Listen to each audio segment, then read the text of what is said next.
está sendo gravada. Então, bom dia a todos. Hoje nós vamos fazer a correção do PET 6. Nós vamos fazer a correção da semana 1, semana 2, semana 3 e semana 4, tá? O PET 6, a semana 1 e 2, ele trouxe uma ou duas atividades só. As atividades estão bem pequenas.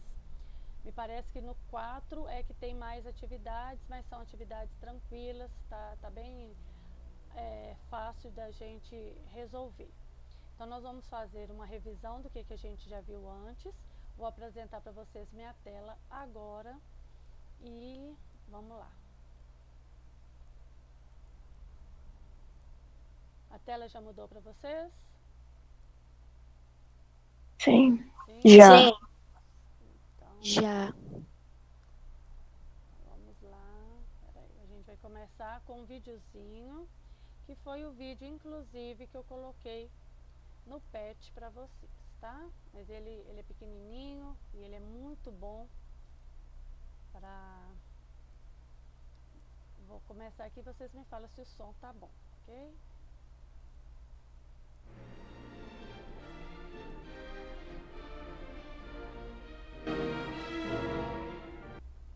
O som tá dando para ouvir?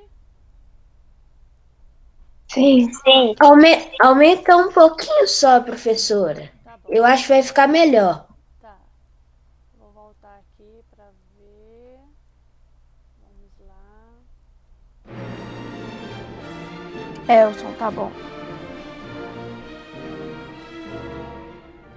Vocês devem saber que antes do Brasil ser um país, ele foi colonizado por Portugal, durante quase 300 anos. E é sobre isso que vamos falar na aula de hoje. Depois que Pedro Álvares foi embora, o Brasil ficou servindo para piratas, náufragos e degredados. Nesse período, deu início à primeira economia do Brasil, que era a extração do pau-brasil, o Ibirapitanga, como diziam os indígenas. Essa economia mobilizou o comércio clandestino, e é por causa dessa madeira que chamamos Brasil. Alguns traficantes de pau-brasil começaram a usar a mão de obra indígena para a extração do pau-brasil. Muitos eram escravizados à força, muitos trabalhavam em troca de objetos, e era a prática do escambo. Em 1530, inicia a colonização portuguesa no Brasil, com a vinda de Martim Afonso de Souza. Ele ainda fundava a primeira vila do Brasil, em São Vicente, e divide a colônia em faixas de terras, chamadas de capitanias hereditárias. De Portugal vieram os jesuítas, como o padre Anchieta. Ele começou a catequizar alguns indígenas, ensinando o cristianismo para eles. Vou falar para vocês de um homem muito especial. Vocês sabem quem ele é? O cacique? Não, é Jesus. Anchieta ficou conhecido por intermediar a paz entre indígenas e portugueses e ter fundado a cidade de São Paulo em 1554. Nos meados do século XVI, os franceses invadiram o Brasil e fundaram a França Antártica, em plena Baía de Guanabara. Là, mas que bela paisagem, não, monsieur? Mas nada que se compare com Paris. Eles foram expulsos por Estácio de Sá, que fundou o Rio de Janeiro em 1564. Nas capitanias, principalmente de Pernambuco e de São Vicente, foi introduzido o cultivo de cana-de-açúcar. No Nordeste, a cana tornou-se a principal economia do Brasil, e houve uma grande ocupação naquela região. Inclusive, a primeira capital do Brasil era a cidade de Salvador. Para a mão de obra da economia açucareira, os colonizadores trouxeram escravos africanos para trabalharem nos engenhos. A vinda de escravos africanos para o Brasil contribuiu para a miscigenação e para a formação de uma identidade. Com o sucesso do açúcar, os holandeses invadiram o Nordeste brasileiro e começaram a investir nos senhores de engenho. Foi fundada Recife e Olinda, e Pernambuco passa a ser o maior produtor de açúcar da colônia. Nós holandeses não somos invasores. Somos contribuidores da organização da economia açucareira. A colônia começa a expandir com a vinda dos bandeirantes. Esses homens vinham à procura de ouro, mas escravizaram os indígenas. Por causa deles, parte da população indígena foi quase exterminada por completo. Se eu vejo um indígena, ou eu o escravizo, ou eu mato o infeliz. Com a descoberta de ouro em Minas Gerais, ocorre um aumento demográfico na região sudeste. Portugal começa a explorar cada vez mais os brasileiros, e isso desencadeia uma série de revoltas, onde os brasileiros aparecem contra os portugueses. Essas revoltas são chamadas de revoltas nativistas. A colônia entra em crise. Os movimentos da independência, como a Inconfidência Mineira e a Conjuração Baiana, foram fracassadas. Mas os ideais não. Porém, o Brasil veio a tornar-se independente por um português, o Dom Pedro I.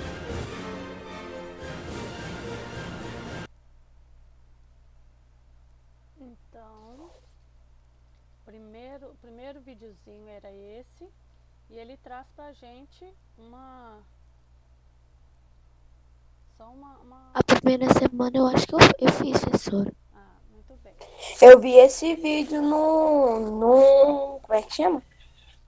No PET. No formulário. É. No formulário do Eu vi PET, também. né? Ah, então, pois é. É. Aí é só pra gente poder... Agora, nós vamos ter... O segundo videozinho também é pequeno, olha lá, 4 minutinhos. Eu não vi porque eu não tenho YouTube. Ah, então aí, aproveita, né? Vamos ver... Deixa eu levar o link pra lá.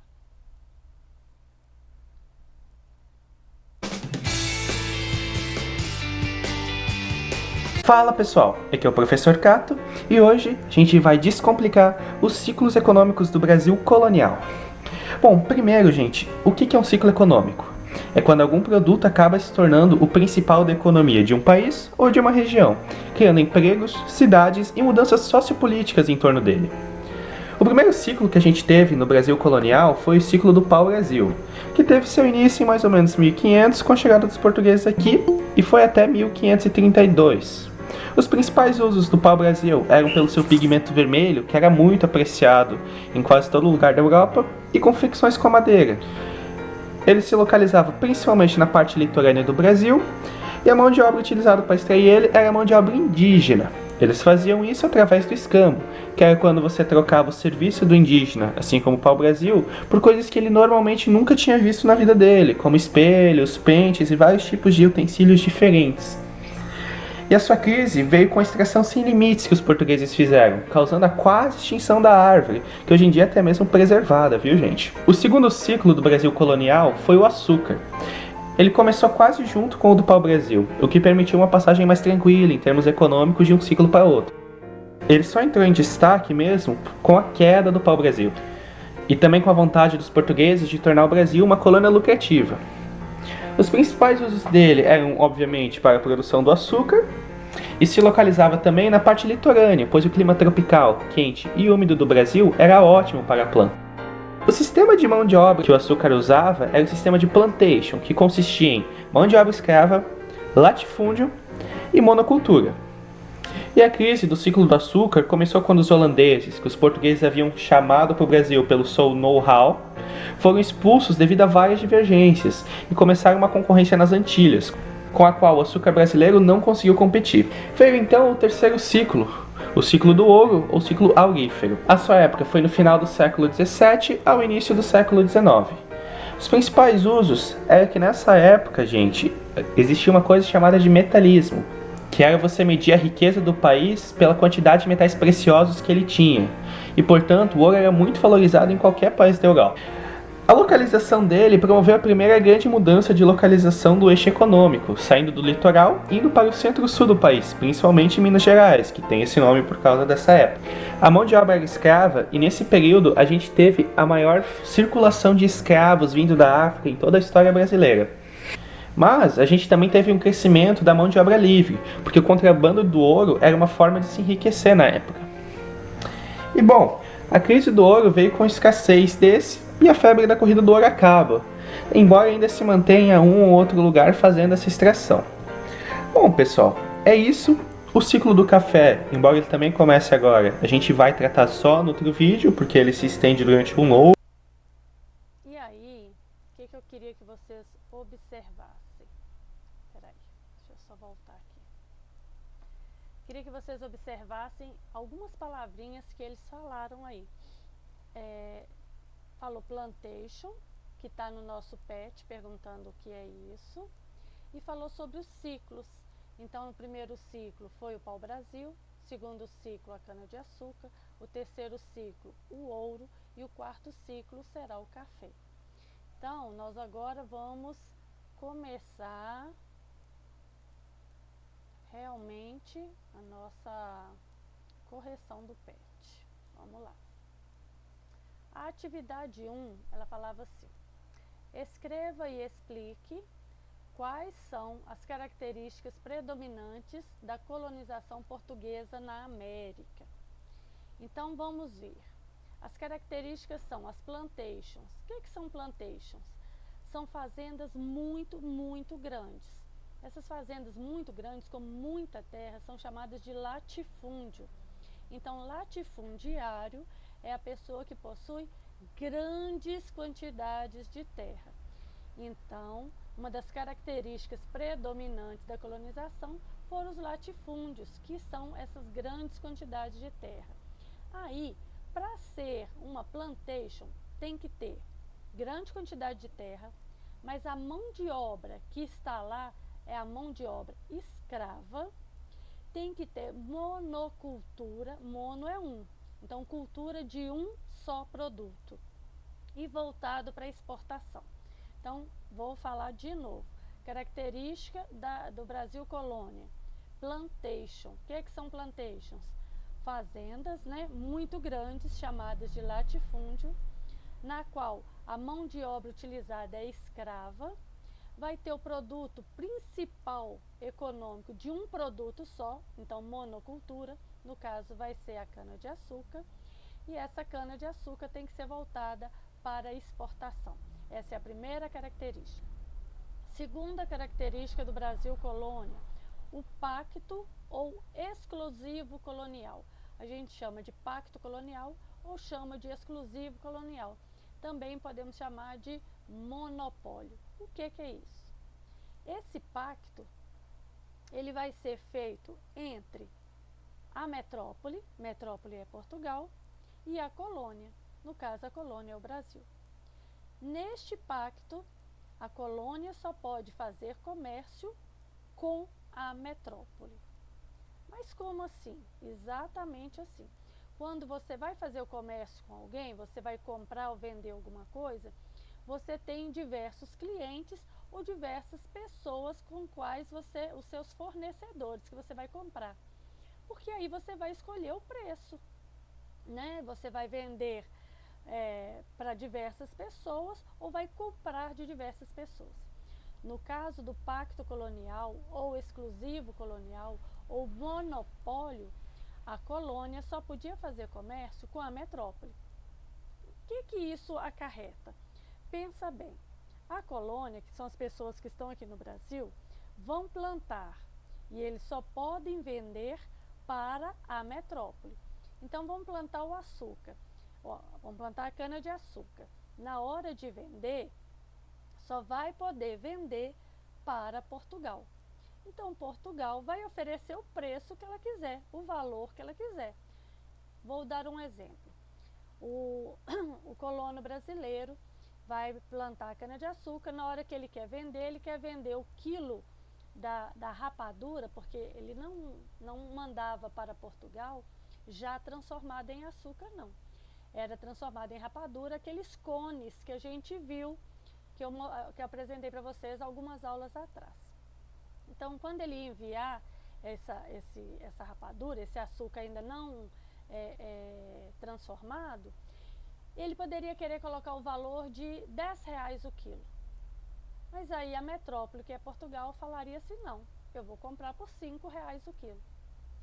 Aí o colono não tinha com quem negociar, tipo assim, então eu vou vender para a Inglaterra. Ele não podia, ele só podia vender para Portugal. Então, se Portugal queria comprar por R$5, o colono tinha que vender por R$5. Professor, Oi. uma dúvida virá? Pode falar. Por exemplo, por exemplo, quem está produzindo, né, o açúcar, ele há algum registro de que alguém já furou essa regra? Sim, sim. Muitos piratas aportavam nos portos aqui do Brasil. Também outros países também aportavam. Só que o que acontece? Aquele jeitinho brasileiro vem desde essa época. Então, as pessoas poderiam vender para esses outros. Só que se a coroa portuguesa tivesse um navio por ali, ou tivesse alguém vigiando, alguém que fosse da coroa, algum militar que fosse da coroa, ele poderia pegar toda a produção e confiscar. Então a pessoa sairia perdendo. Mas alguns corriam risco? Sim, alguns corriam risco, tá? Então era muito mais tranquilo vender apenas para a colônia do que arriscar a vender para outras pessoas. Mas isso acontecia. Agora, te expliquei? Sim, obrigada. Ok. Agora, quando eles iam comprar a mercadoria, também era o mesmo problema. Porque, por exemplo, eles precisavam de ferramentas para plantar a cana-de-açúcar. Sabe, de enxada, pá, sei lá, qualquer tipo de ferramenta. Essas ferramentas também poderiam vir apenas da metrópole, apenas de Portugal. Então, se na hora que a colônia queria vender para Portugal, Portugal queria comprar barato, na hora que Portugal queria vender para a colônia, Portugal vendia caro. Então, se, por exemplo, esse mesmo colono que estava aqui no Brasil quisesse comprar uma enxada, e se ele fosse comprar essa enxada na Inglaterra, a enxada saísse por R$30 e Portugal quisesse vender por 40, ele tinha que comprar de Portugal por 40. Por quê? Porque existe o exclusivo colonial, o pacto colonial. Da mesma forma que eles poderiam tentar burlar, Yuri, para vender, também poderiam tentar burlar para comprar. Mas se a colônia pegasse, ele sairia perdendo, tá? Ele teria que arcar com as consequências. Então, na maioria das vezes, os colonos vendiam o produto deles barato para a colônia e compravam os produtos da colônia caro. Então, essas são as características predominantes da colonização portuguesa, que são plantations, que é grandes fazendas com mão de obra escrava, cultura de um só produto voltado para exportação. E o pacto colonial, em que a colônia só poderia fazer comércio com a metrópole. Então tá aí, mão de obra escrava indígena ou africana, terras divididas em latifúndios e monopólio de comércio. Então, no PET 6, semana 1, tem apenas essa atividade. Depois, nós vamos para o PET semana 2, que é Economia Colonial, etapas da produção de açúcar e sociedade açucareira. Vamos ver se o som vai ficar legal.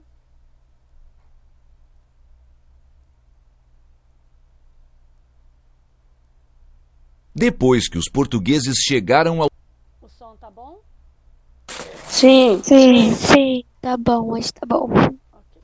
ao território que hoje é o Brasil, algumas décadas se passaram antes que seus governantes se interessassem por estas terras, pois julgavam o comércio com o Oriente mais lucrativo. A partir de 1530, os portugueses perceberam que era necessário ocupar a colônia antes que outras potências europeias tomassem posse desse território. Para isso, o cultivo de cana-de-açúcar, um produto muito lucrativo na época, tornou-se a solução. A produção de açúcar na colônia permitiu a ocupação do território e a possibilidade de atrair investidores e render lucro para a coroa portuguesa. Muitas cidades litorâneas da região nordeste do Brasil se desenvolveram com o investimento nos engenhos de açúcar. A região mais próxima do litoral tinha um solo fértil e uma vasta rede hidrográfica que facilitava a comunicação e o transporte de mercadorias. A cana era transportada para o engenho em carros de boi ou em barcos. Os rios eram fundamentais para toda a produção açucareira, uma vez que neles era realizado o transporte da cana. Além disso, os rios moviam os moinhos dos grandes engenhos. Inicialmente, atribuiu-se o nome engenho para as instalações nas quais a cana era processada e transformada em açúcar. Depois, esse termo passou a designar o conjunto da propriedade açucareira, incluindo a própria plantação de cana. As atividades nos engenhos eram coordenadas por trabalhadores livres que fiscalizavam o trabalho dos escravizados. A primeira etapa de produção do açúcar era a moagem, feita logo depois de a cana ser limpa e preparada. A moagem podia ser realizada por engenhos movidos pela água, os denominados moinhos d'água, por animais, como cavalos, burros ou bois, e por pessoas escravizadas. Aqui temos a representação de um engenho d'água. Da moagem, obtinha-se o caldo de cana, ou sumo, que seguia para a casa das fornalhas. Lá, era cozido em grandes tachos e caldeiras de cobre. O resultado desse processo é chamado de melaço de cana, um líquido espesso e com menos impurezas. O melaço era colocado em vasos de barro com forma de sino. Além da abertura superior, esses vasos tinham um pequeno buraco na base. Na casa de purgar, esses vasos eram encaixados em mesas para que o melaço escorresse aos poucos e, assim, apenas os cristais de açúcar ficassem no recipiente. Esse processo era chamado de purga, que significa purificação. Depois de escorrido o melaço, o açúcar dos vasos passava pelo processo de secagem e, geralmente, era colocado ao sol. Quando estava seco, o açúcar era desenformado, dando origem aos famosos pães de açúcar. Na abertura do recipiente ficava o açúcar branco, mais valorizado. Na ponta do pão de açúcar ficava o mais escuro, o mascavado, que era mais barato. Os diferentes tipos de açúcar eram separados, pesados e divididos. Neste momento, o senhor do engenho e aqueles que tivessem direito a uma parte da produção recebiam os lucros correspondentes. Finalmente, o produto era acomodado em caixas bem secas de madeira, vedadas com barro e forradas com folhas de bananeiras. Identificada com o nome do proprietário, o tipo de açúcar e seu peso, a mercadoria era enviada para a metrópole. O trabalho nos engenhos de açúcar e na lavoura era muito pesado, e a maioria da mão de obra utilizada era de pessoas escravizadas, negros africanos ou nascidos na colônia. Os negros escravizados resistiram às violências da escravidão.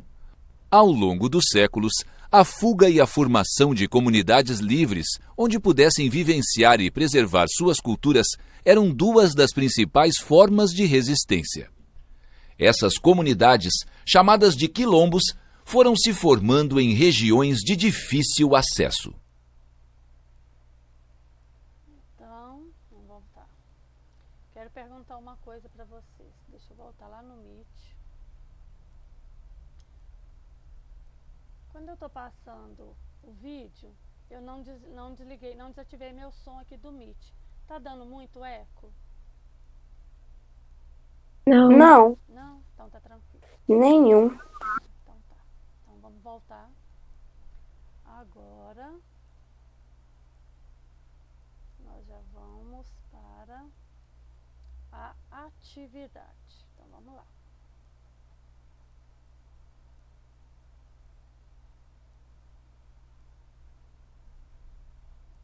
Atividade 1. Leia atentamente o texto sobre a Sociedade do Açúcar. Observe como era a vida das pessoas naquela época. Imagine como seria a sua vida se vivesse em um engenho. Escolha um personagem e escreva uma história. Aí aqui, desculpa, eu coloquei 3 personagens. Coloquei o senhor de engenho, mas eu não escrevi a história. Eu só coloquei como que o senhor de engenho vivia. Então, olha, o senhor de engenho era um homem mais velho, que tinha um enorme poder sobre todos que moravam com ele. Todos, gente.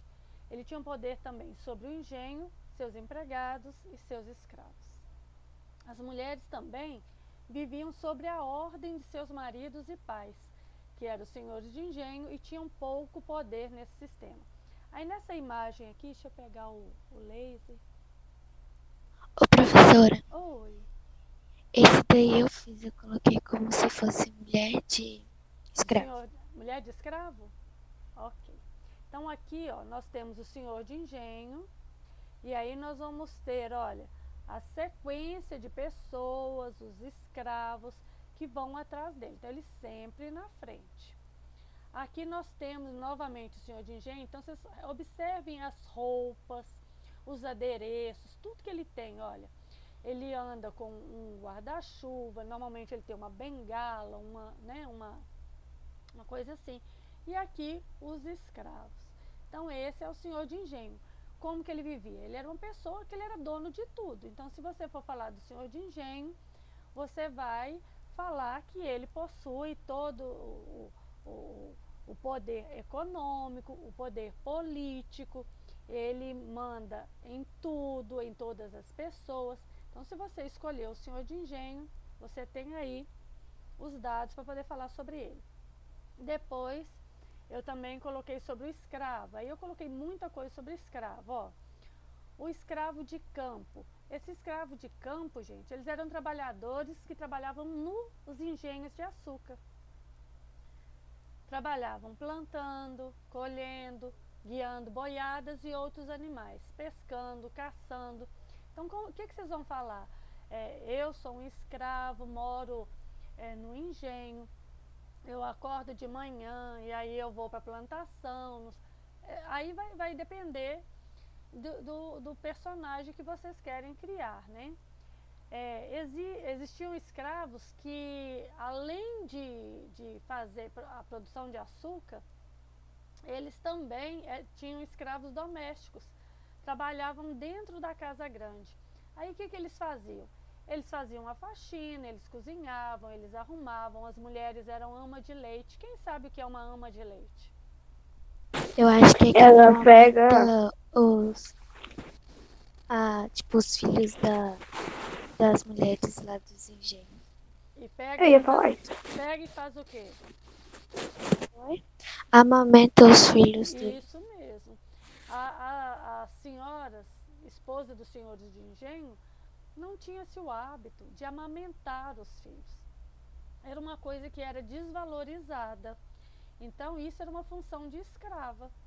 Então, a escrava que teve o seu filho, que está amamentando, ela iria amamentar também o filho do senhor de engenho. Então, ela era chamada de ama de leite. Aí havia também os escravos artesãos, que é o carpinteiro, ferreiro, oleiro, né? Além disso, gente, cada escravo, além de ter sua própria função, ou no engenho, né, lá na cana-de-açúcar, ou dentro de casa, ele também vai fazer outros tipos de serviço. Por exemplo, se estiver construindo alguma coisa na casa, quando ele saiu lá do processo de moer a cana, então aí ele vai ajudar na construção, vai ajudar na cerca, nos consertos em geral. Então, os trabalhadores escravizados que estavam trabalhando dentro de casa ou que estavam trabalhando na plantação de cana, também eles tinham outros afazeres. E se eles não fizessem? Se eles não fizessem, eles iam sofrer punições e castigos, né? E aí muitos deles tentavam fugir. Se eles fossem encontrados, eles sofreriam castigos muito maiores. Mas os que conseguiam fugir, normalmente fugiam para os quilombos. Então, se você for falar de um escravo, você já tem aí agora muita coisa para poder falar sobre ele. E eu olhei também a esposa do senhor de engenho. Aí a esposa do senhor de engenho, a função dela era o quê? Ela tinha, primeiro, ela vivia numa sociedade machista, onde ela não tinha voz nenhuma. Ela ficava responsável pelo trabalho doméstico, né? Em organizar o cardápio para a refeição, porque quem ia fazer a refeição eram escravos. Ela ficava lá, então, responsável pelas tarefas domésticas, mas ela não tinha por exemplo, ela não decidia nada. Tudo era o marido dela. A obrigação dela era gerar filhos. E eu quero que vocês observem essa gravura, que ela é da época do Brasil Colônia. Aí nós temos aqui a mãe e nós temos aqui uma criança. Só que essa criança, se vocês observarem bem, gente, essa criança é um adulto pequeno. a criança, ela não era tratada como criança. A criança, ela já tinha seus afazeres desde sempre. Principalmente se ele fosse do sexo masculino, ele tinha que aprender a administrar o engenho que ficaria para ele quando o pai viesse a faltar. E a menina iria aprender a administrar o serviço doméstico. Então, a gente pode observar que os pintores da época pintavam as crianças como se fossem um adulto menor. Alguém querendo entrar.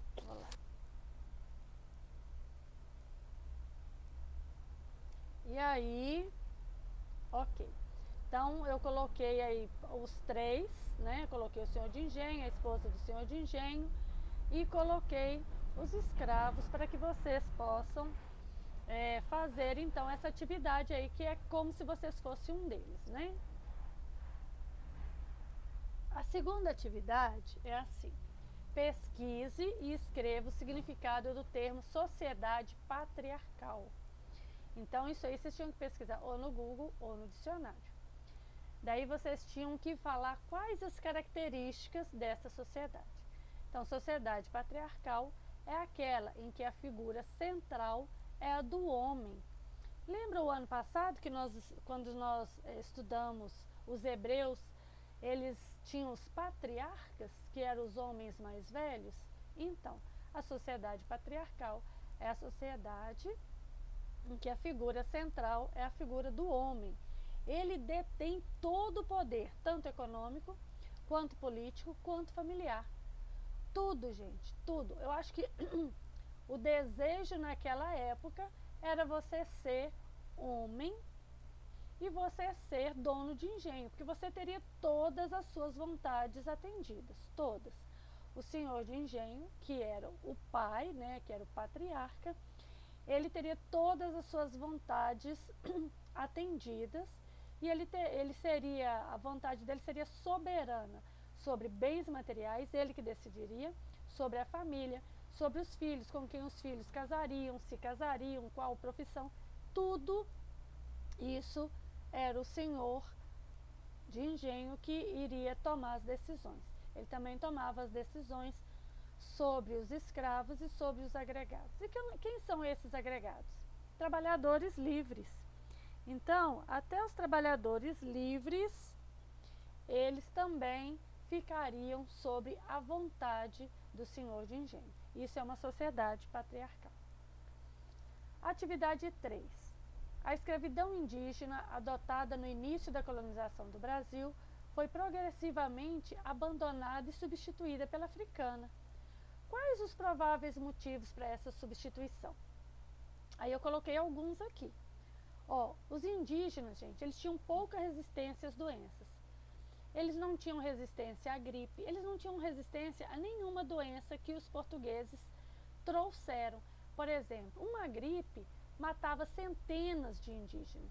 A catapora, a rubéola, todas essas doenças que eram comuns na Europa, quando chegava aqui alguém trazia essa doença, trazia esse vírus, os indígenas então morriam, como a gente está passando com essa pandemia agora, que muitos não têm resistência.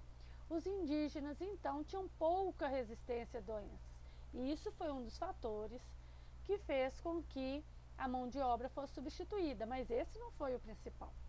Também porque os indígenas, eles eram protegidos pelos jesuítas. Lembra que... Quer falar? Alguém quer falar? Não? Não. Não. Então tá.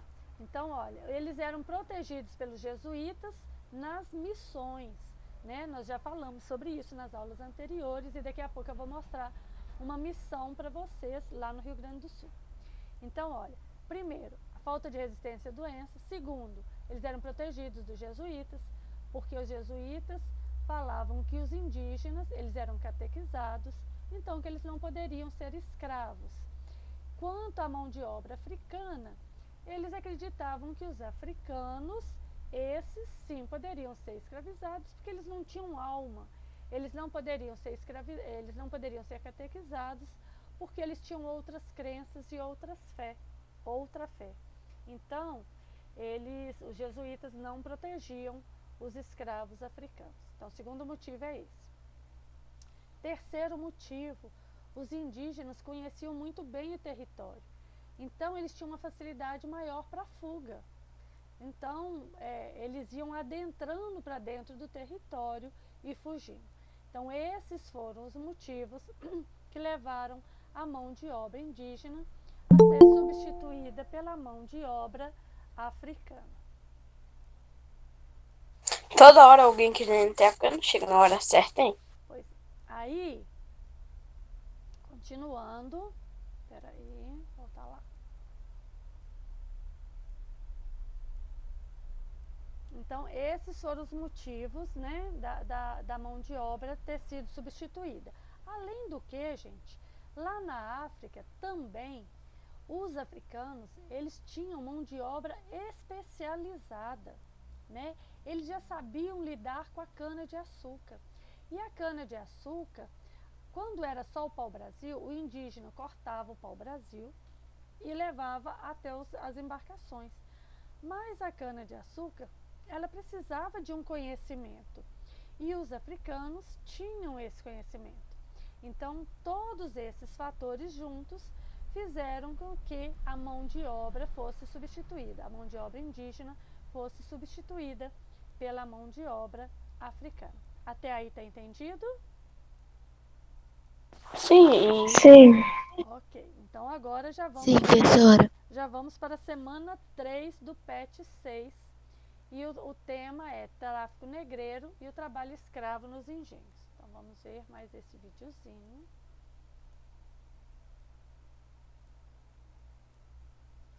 Com as grandes navegações dos séculos XV e XVI, Portugal formou um império com terras na Europa, na África, na América e na Ásia. O primeiro continente que os portugueses alcançaram navegando pelo Oceano Atlântico foi a África. Lá, eles estabeleceram contato com diferentes povos, mas a princípio não ocuparam o território. À América, os portugueses chegaram em 1500. Cerca de 30 anos depois, começaram a ocupar as terras com a produção de cana-de-açúcar, explorando o trabalho escravo de índios e africanos. O índio foi o primeiro a ser escravizado, mas essa prática sofreu resistência dos próprios índios, que conheciam o território e conseguiam escapar, e da Igreja Católica, que desejava catequizá-los. A opção foi trazer trabalhadores da África, onde a escravidão existia havia longo tempo. O principal motivo por trás dessa decisão provavelmente foi o lucro que o tráfico de escravos gerava para os comerciantes europeus. Com esse comércio, a escravidão africana ganhou enorme proporção, provocando o maior movimento migratório forçado da história.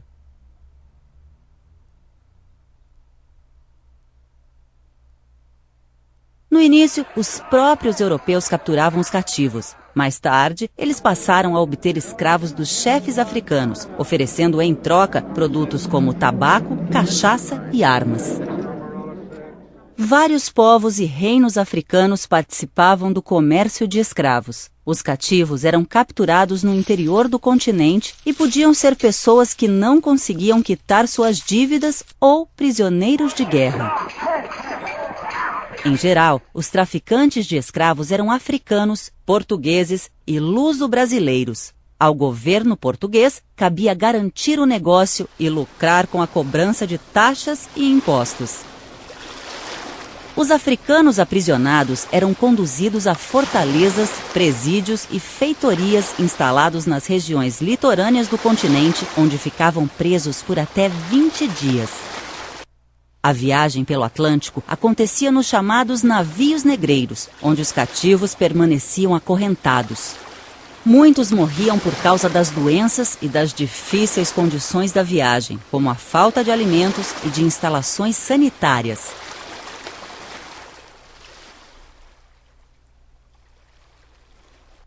O Porto de Salvador era um dos principais lugares de desembarque de africanos no Brasil.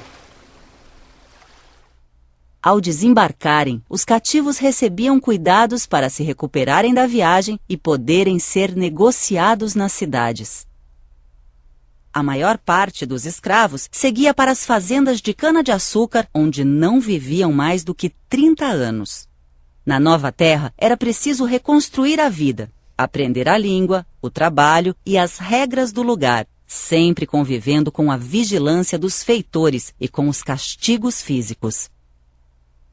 Muitos cativos buscavam a liberdade, alguns por meio da revolta ou da fuga, outros preferiam casar-se e obter permissão para construir uma família.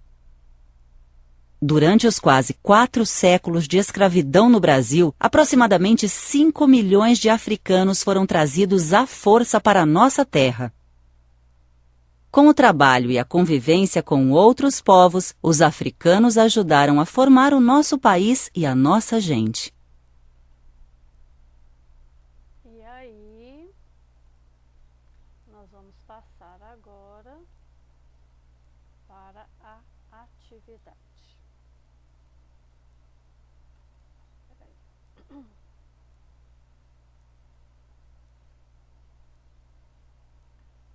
Aí a atividade 1, atividade 1 fala assim: caracteriza a escravidão no Brasil colonial. Gente, a escravidão no Brasil, ela foi primeiro com a mão de obra indígena, que foi substituída pela mão de obra africana. E aí, como que era essa escravidão? Extremamente cruel. Primeiro que ela é uma escravidão, né? Ela é forçada. Você não é um trabalho que você vai trabalhar o dia inteiro, ficar cansado, mas você será remunerado. Não, você vai trabalhar, você não será remunerado, você sofre maus tratos, né? Você é uma mercadoria, ele poderia ser vendido, ele poderia... Gente, era uma coisa. Então, o sistema era um sistema extremamente cruel, os escravos eram tratados como mercadoria, sofriam castigos, maus tratos, viviam em moradias coletivas e muitas vezes o escravo, vocês viram falando no vídeo, eles viviam até os 30 anos só, porque desde criança eles já começavam a trabalhar em serviços pesados. Agora imagina no século XVIII, quando é descoberta as minas, e aí a gente já viu os vídeos também das minas. Então, é um local fechado, onde que o ar, né, de repente o ar, o oxigênio se esvai. Então aí também o tempo de vida de um escravo que trabalha na mina ainda é menor do que um tempo de vida do escravo na cana-de-açúcar. Apesar de que os dois sistemas são muito cruéis, tá? Então, para caracterizar a escravidão no Brasil, é isso aí. Depois da atividade 2, o PET colocou esse texto pequenininho aí do Padre Antônio. Então vamos lá. E se o castigo for frequente e excessivo, ou se irão embora, fugindo para o mato, ou se matarão por si, como costumam, tomando a respiração, ou enforcando-se, ou procurarão tirar a vida aos que lhe dão tão má, recorrendo, se for necessário, às artes diabólicas, ou clamarão de tal sorte a Deus que os ouvirá e fará aos senhores o que já fez aos egípcios, quando avexavam com extraordinário trabalho aos hebreus, mandando as pragas terríveis contra suas fazendas e filhos. Aí o PET pede: faça um texto explicando como viviam os escravos no Brasil colônia e quais eram as formas de resistência dos negros à escravidão citadas por Antônio. Então, os escravos, eles sofriam toda forma de maus tratos. Eles não aceitavam pacificamente as condições de escravizado. Como que eles faziam? Eles resistiam através das fugas para os quilombos, eles incendiavam plantações, eles atentavam contra seus senhores e eles se suicidavam. Eu esqueci de colocar o suicídio aí, que é o que mais chama atenção aqui no texto. Ou se matarão por si, como costumam, tomando a respiração ou enforcando-se. Só um minutinho. Desculpa. Ou enforcando-se. Então, uma outra forma de resistência era o suicídio. Tá bom? Então, aí atividade 1 e atividade 2. E agora, a última semana que é a semana 4 do PET 6, que ele traz uma revisão do Brasil Colônia com a Sociedade do Açúcar. Vamos a mais um videozinho rápido. Deixa eu ver quanto tempo tem esse videozinho. Esse videozinho é pequeno. Que com recursos próprios buscavam obtenção de lucro. Eu já comecei ele no meio, né? Ele já é pequeno. Pronto, vamos lá. As entradas, bandeiras e monções. Você sabia que a expressão entradas, bandeiras e monções é utilizada para designar, genericamente, os diversos tipos de expedições empreendidas à época do Brasil Colônia? Sim, eles tinham fins tão diversos como de simples exploração do território, busca de riquezas minerais, captura ou extermínio de escravos indígenas ou até mesmo dos africanos. As chamadas entradas tinham a finalidade de expandir o território, eram financiadas pelos cofres públicos e com o apoio do governo colonial em nome da Coroa de Portugal, ou seja, eram expedições organizadas pelo governo de Portugal. As bandeiras foram iniciativas de particulares, ou seja, pessoas que com recursos próprios buscavam obtenção de lucro. Seus membros ficaram conhecidos como bandeirantes. As monções eram expedições fluviais paulistas que partiam de Porto Feliz, às margens do rio Tietê, com destino às áreas de mineração em Mato Grosso, com a finalidade de abastecê-las. As canoas que se desembarcavam dali levavam mantimentos, ferramentas, armas, munições, tecidos, instrumentos agrícolas e escravos negros, entre outras mercadorias, para serem comercializadas nos povoados, arraiais e outros lugares em que era preciso fazer este comércio. Na volta, eles traziam principalmente ouro e peles. Há que considerar ainda o aspecto particular deste fenômeno na região amazônica, em busca não apenas do extrativismo das chamadas drogas do sertão, especiarias apreciadas na Europa, como, por exemplo, o urucum e o guaraná, mas também em busca do apressamento do próprio indígena. Pronto, então, por que eu não peguei um videozinho para falar sobre... Peraí. Deixa eu só já passar aqui de uma vez. Para falar sobre a revisão. Que como nós estamos corrigindo todas as semanas, os vídeos anteriores já revisaram, né? E aí, a única coisa que tem, que vocês não tinham visto nos vídeos anteriores, era sobre as entradas e bandeiras. Então agora o vídeo já esclareceu para a gente. Jesuítas e bandeirantes. Também é um outro videozinho que vai nos trazer essa ideia. Vamos ver se eu consigo passar por aqui.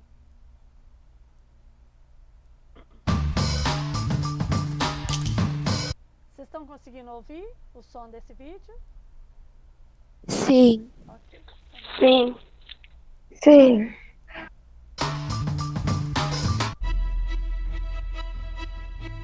Quais eram as atividades e funções dos bandeirantes? Qual era o seu papel com relação à escravidão implementada na América Portuguesa?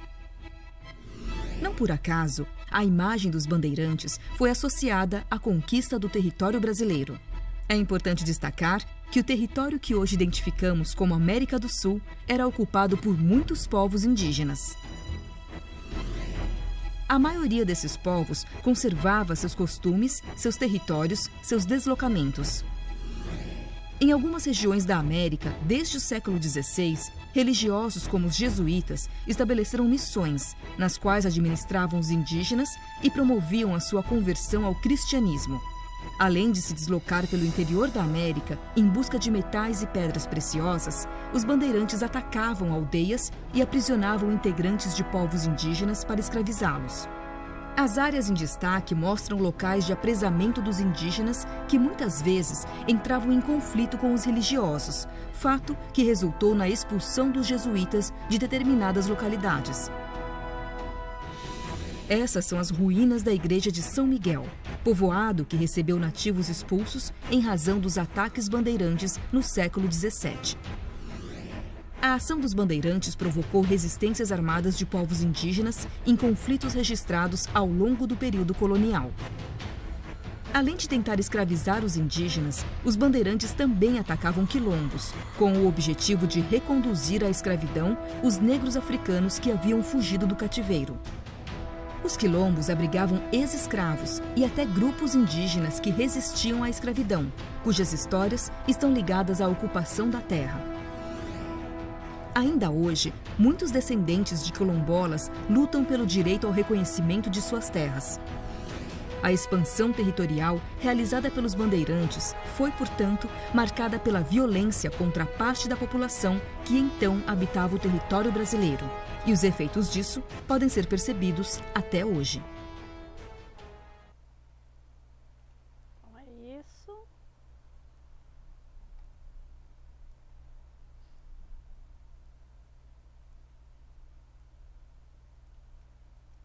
E aí agora vou tentar passar para vocês, vou tentar levar vocês até São Miguel, que é aquela ruína lá jesuítica. Vamos ver se a gente dá conta de ir para lá. Peraí. Tá abrindo.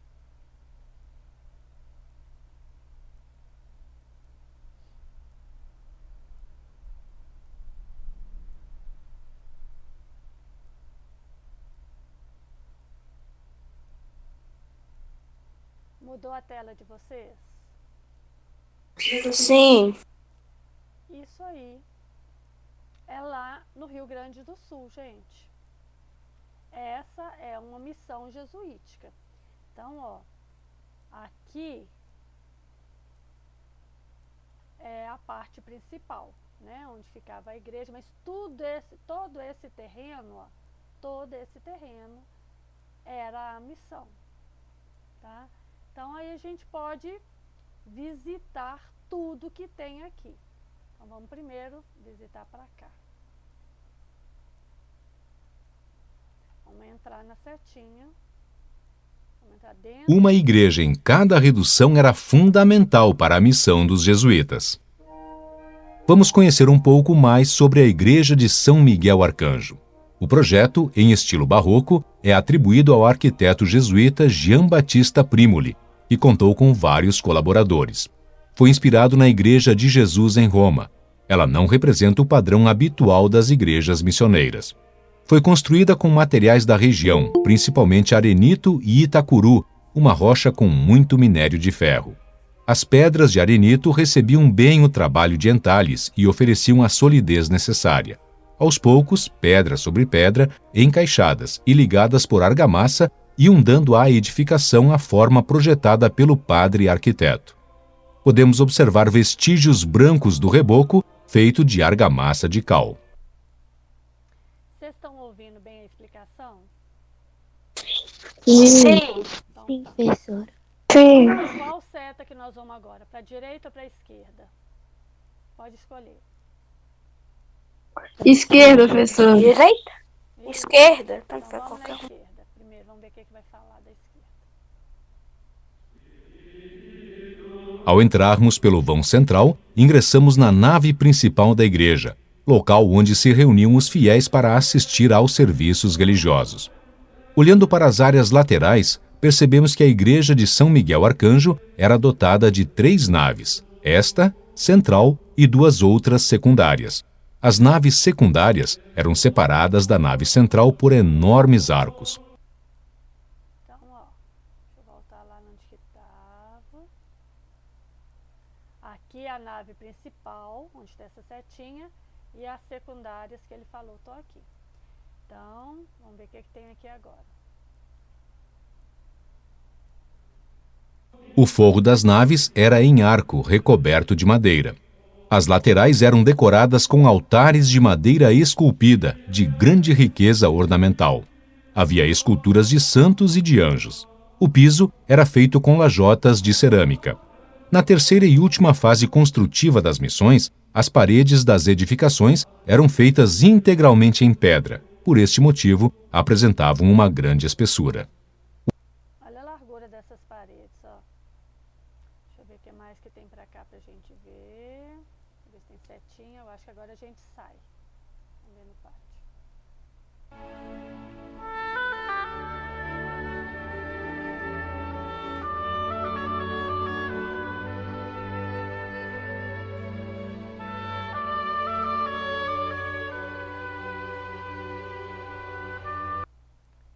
O forro das naves era em arco, recoberto de madeira.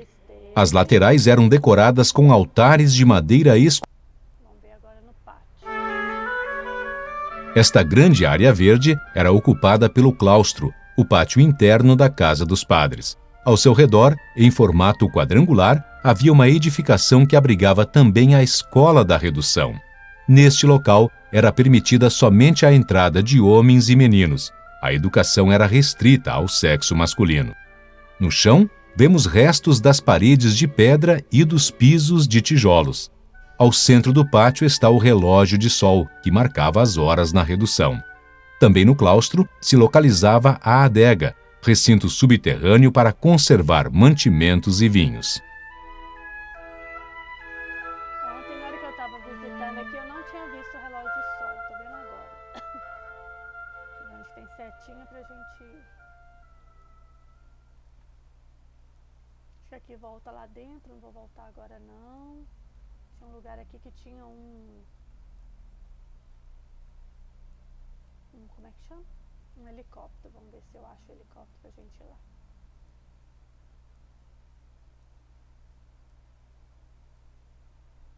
Vamos ver aqui. O que tem pro lado de cá.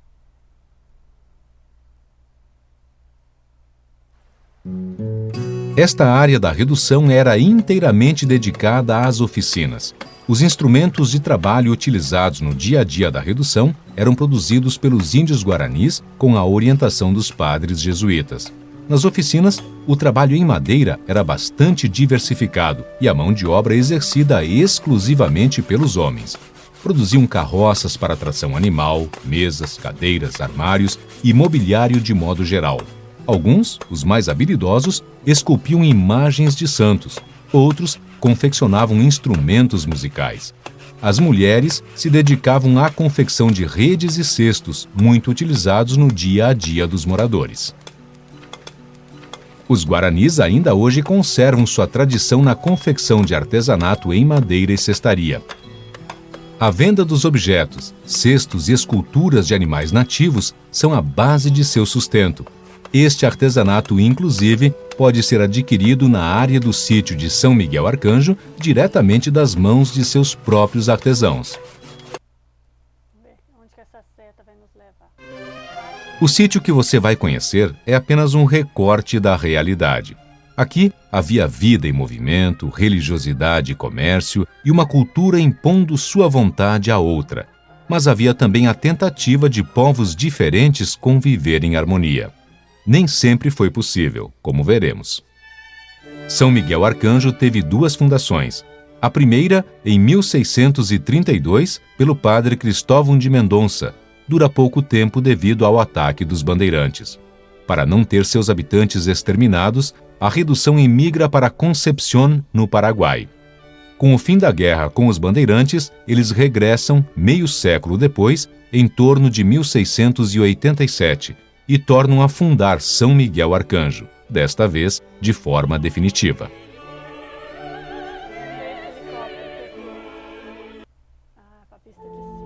A igreja de São Miguel ostentava apenas uma torre, a qual é o ponto mais alto da construção e data de 1739. Se observarmos o seu interior, veremos manchas negras nas paredes de pedra. Segundo relatam os guaranis, ali vivia uma cobra grande que devorava meninos do coro. De acordo com eles, a cobra devorou tantos meninos que engordou a ponto de explodir. As manchas escuras que vemos na torre seriam a gordura da cobra espalhada pelas paredes.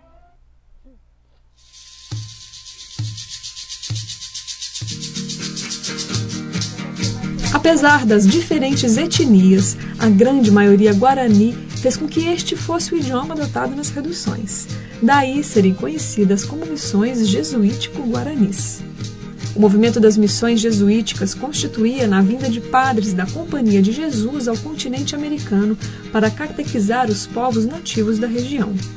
O envolvimento entre jesuítas e nativos deu início à fundação de aldeamentos, as chamadas reduções.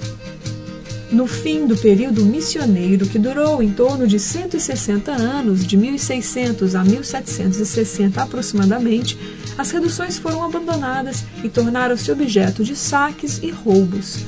Muitas casas da região foram edificadas com pedras retiradas das reduções. Os primeiros contatos foram difíceis. Os líderes religiosos guaranis, chamados de Caraí, não queriam submeter-se à nova crença. 2 anos após a fundação de São Nicolau, o padre Roque Gonzales foi morto pelos nativos durante uma rebelião, juntamente com os padres João de Castilhos e Afonso Rodrigues. Mas um fato novo uniu guaranis e jesuítas. Nessa mesma época, as reduções começaram a ser atacadas por bandeirantes em busca de índios para escravizá-los. Orientados pelos jesuítas, os guaranis passaram a produzir armas de fogo e aprenderam a fazer uso delas. Padres jesuítas e guaranis se uniram contra os ataques, lutaram lado a lado e estabeleceu-se entre eles uma aliança inédita. Mas os bandeirantes... Estamos sobre um trecho da redução que abrigava parte das residências dos índios missioneiros. No chão, podemos ver largas pedras, que eram utilizadas na construção das casas ao redor da praça. Eram edificações firmes e alpendradas, com o teto suspenso por pilastras e circundadas por varandas. A parceria com os jesuítas criou um novo conceito de arquitetura, embora nem todas as novidades trazidas tenham sido incorporadas pelos guaranis. As casas continuaram a não ter divisões internas. A alimentação era cozinhada nos alpendres. A falta de divisão de espaços no interior de algumas casas manteve a tradição dos índios de dormir e se alimentar em um mesmo cômodo. As casas só tinham suas áreas separadas caso 2 ou mais famílias coabitassem a mesma moradia, o que vinha a ser muito comum, já que as casas precisavam abrigar todos os habitantes da redução. Já os telhados passaram a ser recobertos. Vamos ver o que mais que tem pro lado de cá. Muita coisa pra ver. Todas as reduções tinham na igreja sua principal edificação. Segundo os registros que restaram, eles eram, de modo geral, voltados para o norte.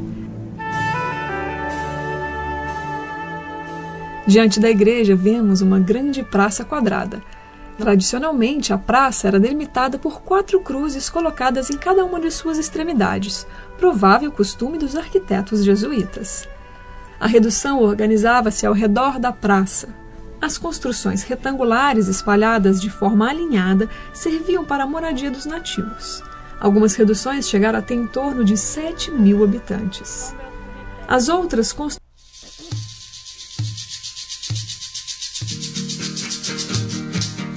Apesar das diferentes etnias, a grande maioria guarani fez com que este fosse o idioma adotado nas reduções.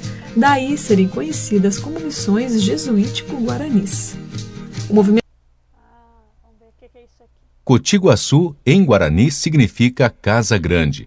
Mantida pela comunidade, esta era uma edificação destinada à moradia de viúvas e crianças órfãs, onde era proibida a entrada de homens. Com uma única porta de acesso e paredes mais altas que as das demais construções, o controle de entrada e saída era rígido. A construção não possuía janelas para o lado de fora, mas apenas para o pátio interno.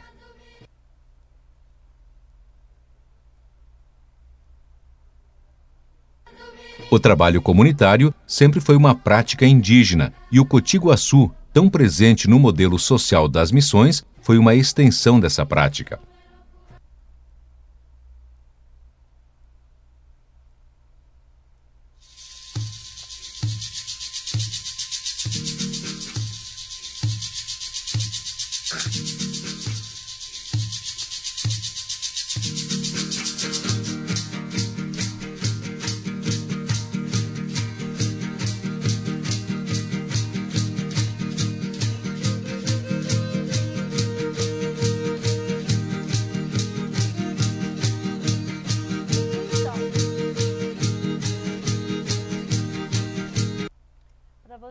não falarem que a prof não levou vocês nem ao museu esse ano, acabei de levar vocês lá no Rio Grande do Sul. E esse site é muito legal, porque ali você vai, cada setinha daquela leva vocês para um lugar diferente. E cada lugar diferente ele vai contando a história. E nesse site também a gente tem diversos locais. Eu espero ainda mostrar para vocês Ouro Preto, para a gente poder ver Ouro Preto bem devagarzinho, poder observar tudo que tem lá em Ouro Preto. E agora eu vou ver se ainda tinha alguma atividade para ser corrigida para a gente finalizar a nossa aula. Peraí, vamos ver. Tem 12 meninos assistindo a aula da senhora, professora. Tem, eu tô vendo aí junto com você. Um é meu irmão gordinho, de braço quebrado, e o outro é meu primo. Aí agora vamos terminar só a... Milagre é esse? O Hugo tá na aula, professor. Que milagre. Vamos terminar agora. Que milagre agora. Agora eu voltei pro foco. Oi. Vamos terminar agora a semana 4, a atividade. Então, olha aí. O PET semana 4, PET 6 semana 4, traz pra gente esse pequeno texto, ó. A sociedade colonial brasileira herdou concepções clássicas e medievais de organização e hierarquia, mas acrescentou-lhe sistemas de graduação que se originaram da diferenciação das ocupações, raças, cor e condição social.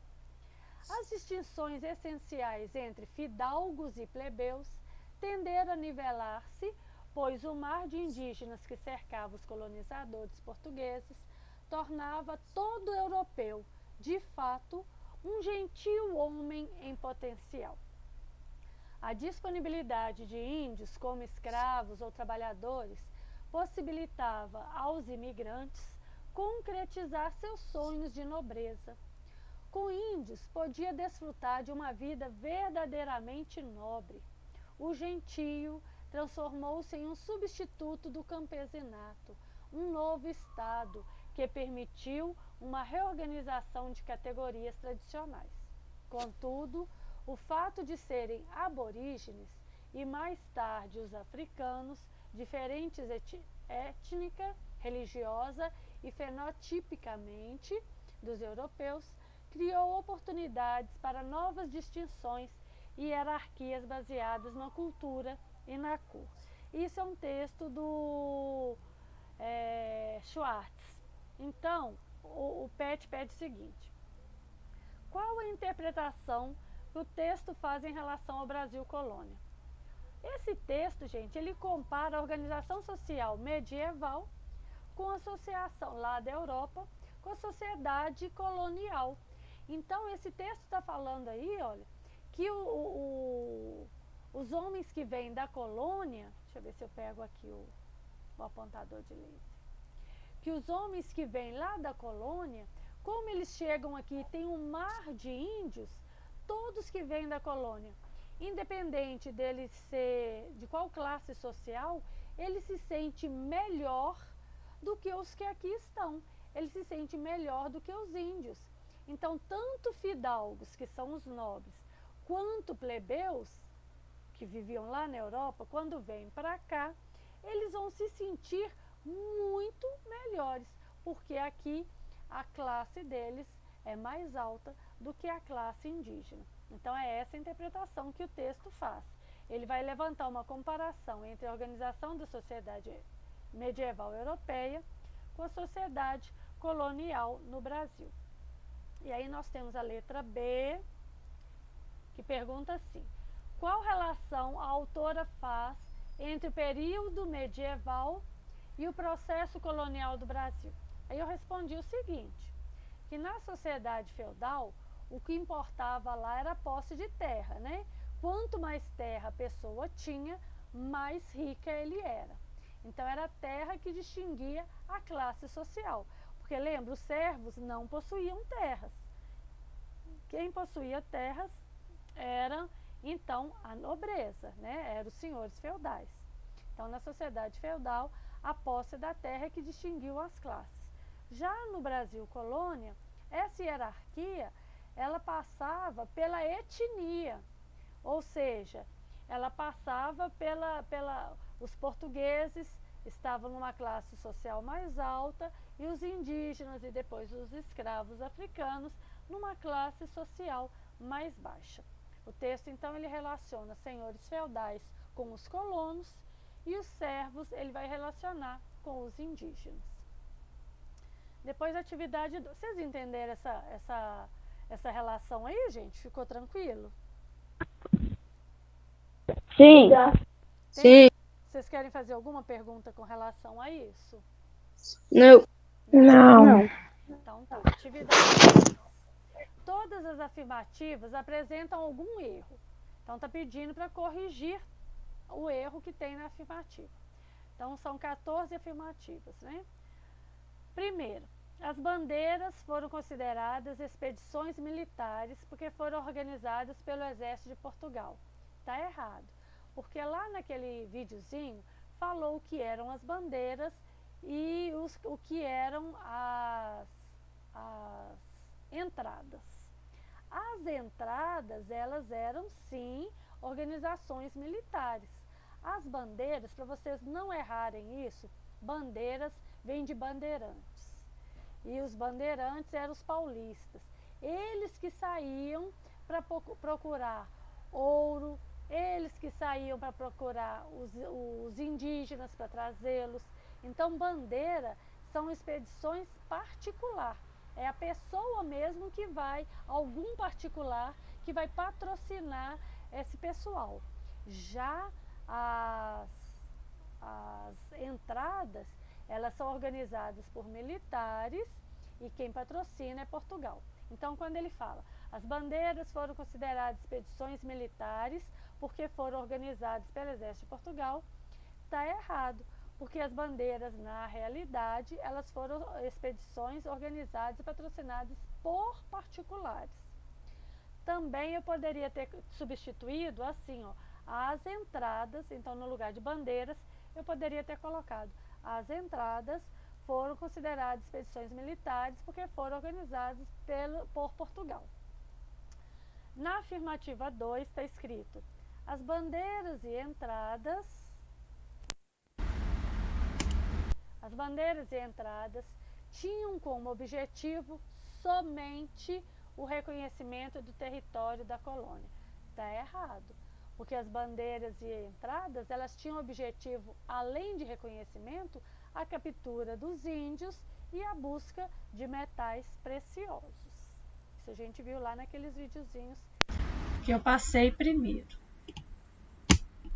Meu microfone está dando um chiado.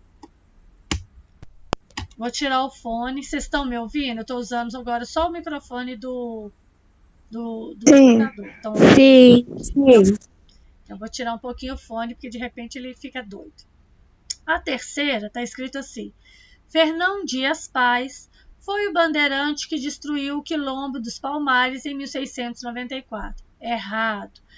Quem destruiu o Quilombo dos Palmares foi Domingos Jorge Velho. Então, gente, eu deixei a palavra paz aqui, ó, isso está errado. É Domingos Jorge Velho foi o bandeirante que destruiu o Quilombo dos Palmares.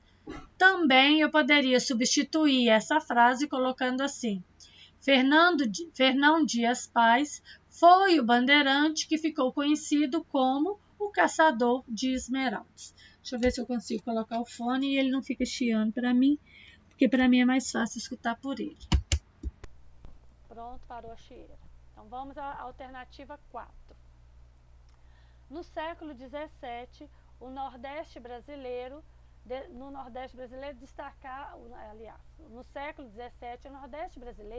destacava pela produção de café e fumo. Nananina não. Nós ainda não estamos falando desses produtos. No século XVII, o Nordeste brasileiro destacava-se pela produção de cana-de-açúcar. Questão 5. As bandeiras eram expedições militares patrocinadas pelo governo de Portugal. Não. Quem era patrocinada pelo governo eram as entradas. Então, as entradas eram expedições militares patrocinadas pelo governo de Portugal. Afirmativa 6.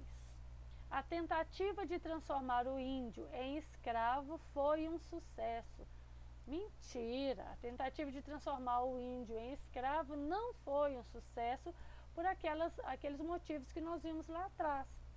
O índio, ele era suscetível às doenças, ele conhecia o terreno, então ele fugia, né? Então não foi um sucesso. Depois nós vamos para a alternativa de número 7. As bandeiras, quando procuravam aprisionar os índios do Brasil, não atacavam as missões jesuítas. Isso é falso ou verdadeiro, gente?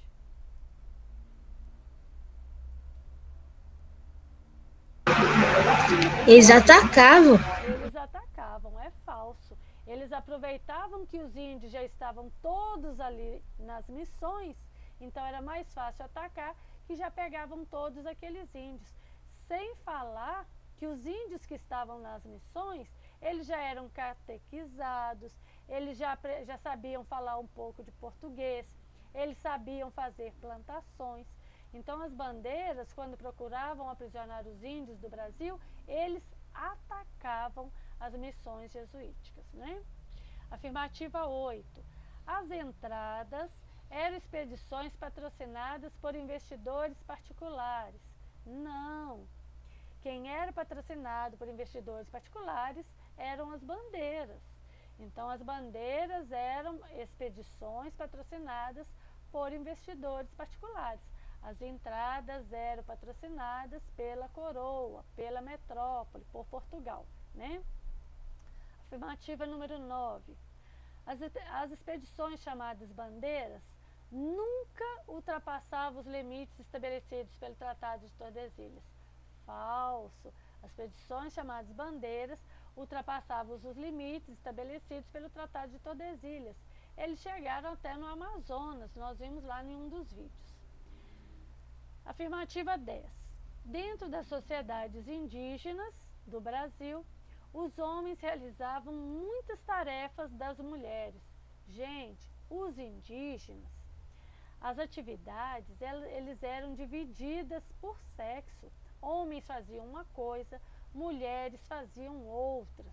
Então, os indígenas também não aceitavam muito essa questão de aprender a agricultura, porque a agricultura era uma tarefa das mulheres.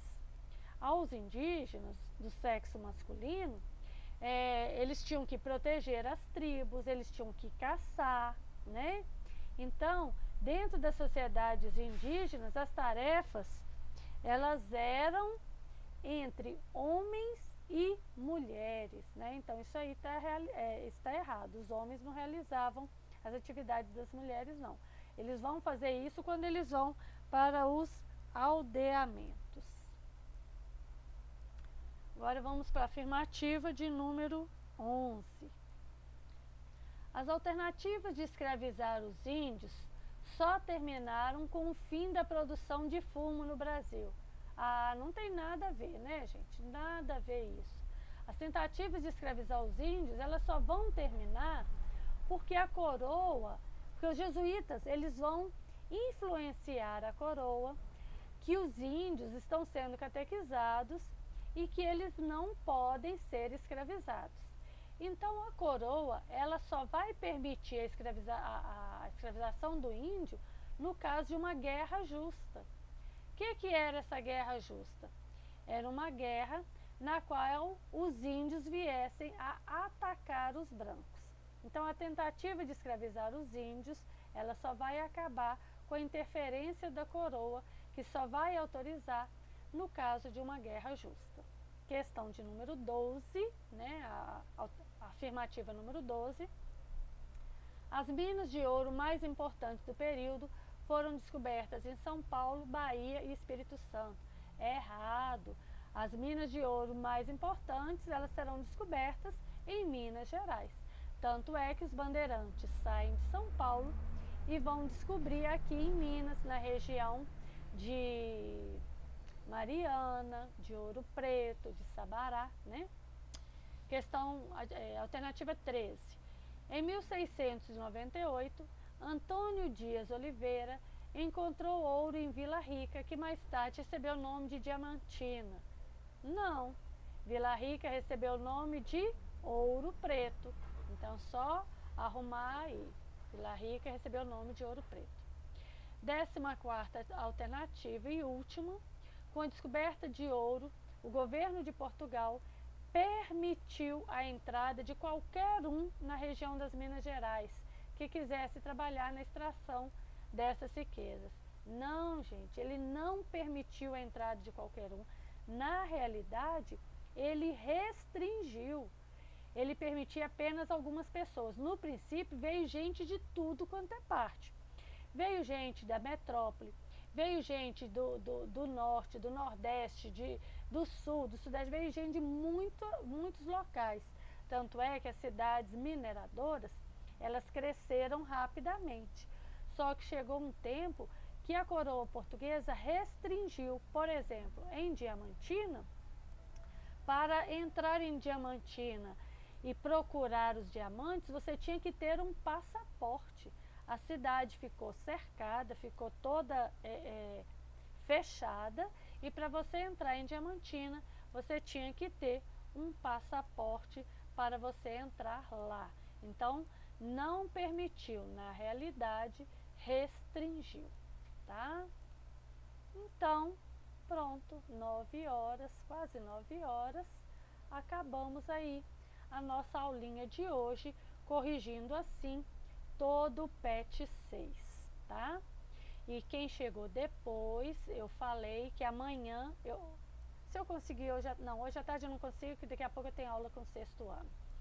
Então eu devo postar para vocês amanhã o PET 7.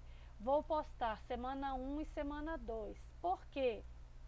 Porque em dezembro nós temos apenas 3 semanas. Essa semana que nós estamos, a próxima semana e a outra.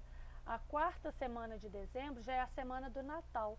Nós não teremos aula do Natal, da véspera de Natal, até o Ano Novo. Então nós temos semana 1, 2, 3 e 4 do PET, mas nós só temos 3 semanas. Então amanhã eu vou postar PET 7, semana 1, PET 7, semana 2. Semana que vem eu já vou postar semana 3 e a 3ª semana de dezembro, a semana 4. Primeira semana de janeiro, vocês farão a prova avaliativa. Então, peguem esses PETs inteiros, estudem para a prova de janeiro. O que o governo vai fazer com esse ano letivo, nós não sabemos. Então, nós não sabemos. Primeiro, os PETs é que garantem a frequência de vocês. Vocês precisam ter pelo menos 75% de frequência para poder passar de ano. Ah, professora, eu só entreguei o PET 1 e o 2. Se são 7 PETs, você só entregou o 1 e o 2, amigo, você tomou bomba por frequência. Professor, ele vai dar bomba? Não sei. Se fosse um ano normal, você tomaria bomba. Quem vai saber isso? Só o governador, gente. Nem o Marcos sabe, nem eu sei, ninguém sabe, só o governador. Então, não bobeiem, não deixem de fazer as coisas, tá bom? Então, o PET 6 está corrigido e vocês ainda, a maioria não me entregou o PET 6, então entreguem, porque semana que vem, provavelmente, já vai ser a cobrança do PET 6, tá? Então, não fica pensando que vai entregar o PET 6 só em janeiro. Semana que vem, ou na outra, no máximo, vocês já terão que entregar o PET 6 e o PET 300, tá bom? Ficou alguma dúvida? Não. Não? Não. Eu vou entregar. Não. Eu tô achando que a Ana saiu, porque ela me disse que teria que sair mais cedo, que ela parece sair com a mãe dela. Agora eu não sei se ela fez a chamada ou não. Ô, Tamires, dá um print na tela aí pra mim, por favor.